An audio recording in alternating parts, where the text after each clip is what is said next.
大家好，我是 Tammy，我在台湾生的，我现在住在美国长大。Et moi, c'est Martine, née en France d'une famille sino-vietnamienne et je vis maintenant en Espagne. Welcome back to our channel where we dive into the world of sustainability and events. Today, we're super excited to chat about what recently concluded the Paris Olympics. Martine, you've lived in Paris for a while, right? How did you feel to see such an amazing global event being hosted in Paris?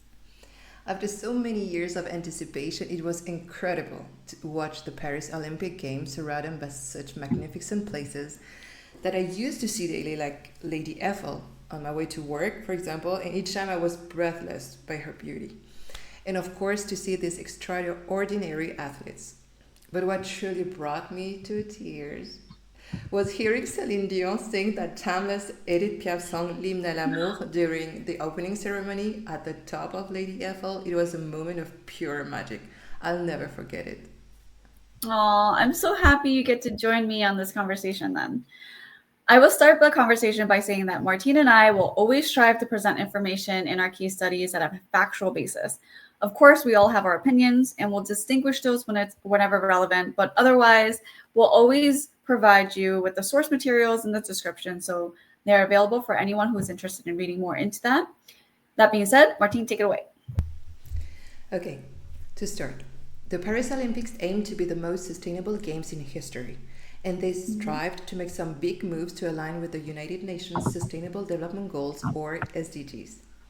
The Paris 2024 organizing committee has been working tirelessly since 2017 to ambitiously host the most inclusive Olympic and Paralympic Games to date. To document their progress and the impact, 3 reports have been published so far. One in August 2021, another in November 2023, and the most recent one in May of this year. Paris 2024 was developed with a completely new organization model with the intention of leaving, quote, a lasting mark on our society and providing the people of France with greater opportunities to be involved in the sport more than ever before, end quote. Therefore, we do hope to see some additional reports in the coming months with more in-depth analysis on the impact of the games from the various members of the sports industry, official offices of France, NGOs, public institutions, and local authorities. As we discussed previously, for large events, let alone a global event such as this, where people are traveling from all around the world, can have some negative impacts on the community it's hosted in. For today's episode, we'll just chat through most of the Paris 2024's commitments and their goals. Hopefully, when more impact reports are released, we can do a follow-up episode in the near future. Let's kick things off with diving into environmental sustainability.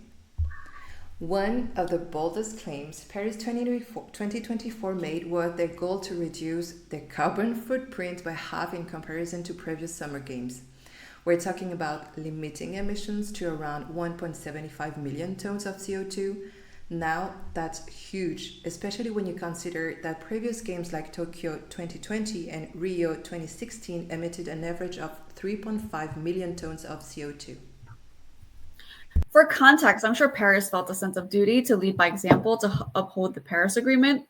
That global treaty was signed in 2015, in which countries committed to reducing greenhouse gases by 50% in comparison to the 1990s by 2030. This effort directly ties into SDG 13, which is all talking about urgent action to combat climate change. Paris avoided the carbon-heavy approach of constructing new venues utilizing existing or temporary infrastructure for 90% of their venues. Even though it's the Paris 2024 Games, events were hosted all throughout France and even in one of its overseas territories, the French Polynesia. That's right. For instance, the Stade de France, which was built for the 1998 World Cup and is the country largest stadium, hosted most of the events during the Games. The temporary structures used eco-design centered around reusing and using low-carbon materials to transform public spaces into beautiful and natural venues, such as the base of the Eiffel Tower, where they hosted beach volleyball and blind football. All of the materials in these temporary structures will be redeployed, reused, or recycled after the Games. And let's not forget the athletes village. I don't know about you, Martine. I saw a lot of posts on social media criticizing the housing in the athletes village, particularly the beds, which were built out of recycled cardboard.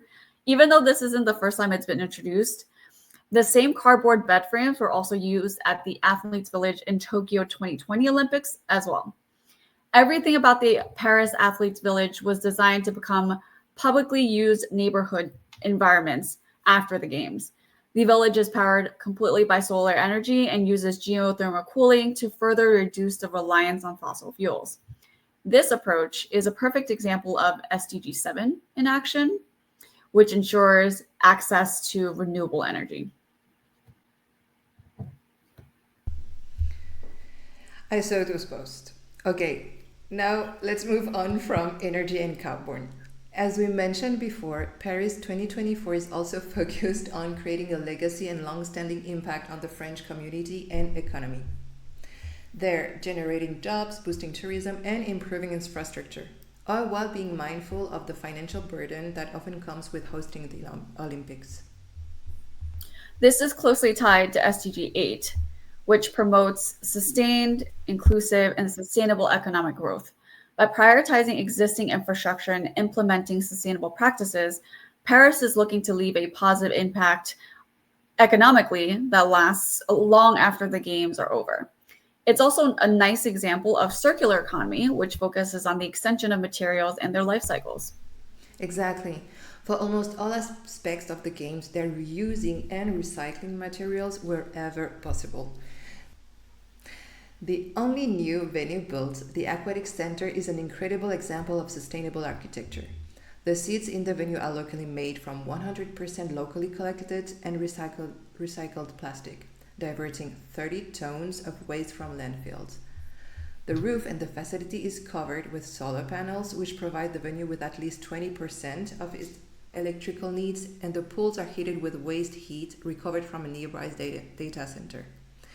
This approach supports SDG 12, which promotes responsible consumption and production. I think it's super awesome that they're showing the world that they can host such an event on this scale in a way that is environmentally and socially responsible. Agreed, Tammy. That's a great pivot over to the social sustainability initiatives of the Games. Paris 2024 isn't just about going green, it's also about inclusivity and making the Games accessible for all. The organizers committed to making these games the most socially responsible yet, ensuring that the infrastructure is accessible to everyone regardless of ability. That's a huge step forward in aligning with SDG 10 for reducing inequalities. Jumping back to the athletes' village for a bit, as a mom, it was super inspiring to see that they introduced the first ever nursery, providing athletes with a much needed space to relieve the pressure of balancing their family and professional lives.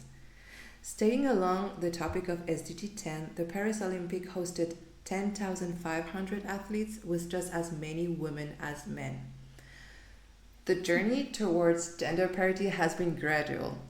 At the 2012 London Olympics, women represented 44.2% of the athletes, and this number increased to 45.6% at the 2016 Rio Olympics and reached 48.8% at the 2020 Tokyo Olympics.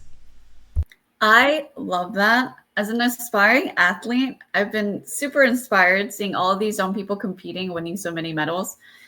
Not that I'm training to be an Olympian, but it's always nice to be able to see women, and for me, Asian American women competing and representing their countries. While we're talking about the Athletes Village, it's also great to highlight their examples of SDG 11, which is the focus on creating sustainable and inclusive communities. The construction of the village was also not only 30% lower in carbon emissions than a normal construction, but it was also designed to be 100% accessible. The entire neighborhood, buildings, and housing units are all designed for the comfort of everyone. This included eliminating steps such as those in showers or balconies, ensuring the sockets are placed at reasonable heights. Additionally, the doors and corridors are wider in the common rooms in the apartments. Bathroom fixtures like coat racks and taps are designed for easy height reach for all residents. And we can talk about inclusivity and events without discussing my favorite topic, which is the food and beverage. The organizers engaged over 120 organizations to help them develop their 6 commitments and the 60 sub-commitments used to create the food vision for the games. They were centered around doubling the amount of plant-based food served, aiming for 100% of certified food, including 80% of French origin products, 25% within 250 kilometers, approximately 155 miles, of the venues, and recycling 100% of uneaten food. This not only promotes healthier eating, but also supports more sustainable food production practices, which is crucial for SDG 2, Zero Hunger. As part of these commitments, they also required 100% of their catering equipment and infrastructures to be reused, and a minimum of 10% of their catering staff at all sites to be from professional integration programs, which are great examples of SDG 12 for responsible consumption, and then SDG 8 for work and economic growth. It's truly amazing to see such global events of this scale have such a comprehensive approach to sustainability that goes well beyond the environmental aspect. It's clear that the Paris 2024 Olympics are not just another sports event. They're creating a blueprint for how to integrate sustainability into large-scale global events, from reducing carbon footprints to promoting social inclusivity and economic sustainability. Again, we talked a lot about all the great things from Paris 2024, but we know that there were some challenges as well. Some such as the health and safety of the athletes who swam into the Seine, and the congestion that the spectators caused in the city. Like Tammy said before, when more impact reports get released, we'll do a follow-up episode on this altogether. We hope you're excited about the future of sustainable events as much as we are. If you like this episode, make sure to give it a thumbs up, share with your friends, and hit that subscribe button so you don't miss the next deep dive into the world of sustainability. And let us know in the comments, what do you think about the Paris 2024 Olympic sustainability efforts? Could this be the model for all future global events? Thanks again for joining us, and we look forward to sipping with you again soon.